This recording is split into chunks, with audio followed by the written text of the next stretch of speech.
Hi, in this week's video, I'm continuing the theme of the rules of intestacy, and today I'm going to talk about what happens if you are married but you have no children.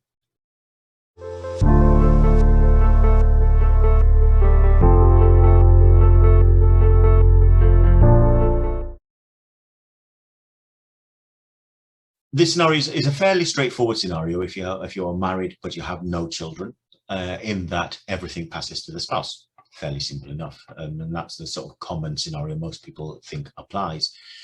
However, the things to bear in mind are your children are not just the children from this marriage.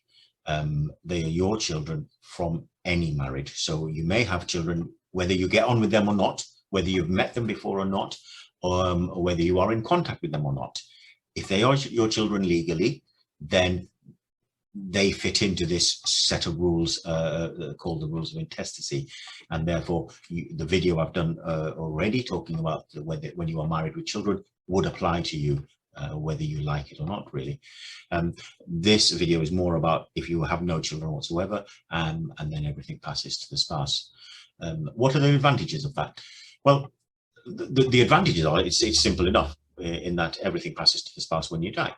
The disadvantages are that if that person then requires any local authority assistance or any means tested benefits, then all of the assets that have passed to them will be taken into account. Now, if you think that you have no children, you're not really bothered because you've got nobody else to pass the assets to afterwards, then it's less of an issue. However, if you did want to make sure that other people are benefiting from your money after your spouse has died, then without a will, you're going to have no control over that. And really, it will be pot luck as to who gets what when they die. So if your assets are lost to local authority, then that may not be what you want.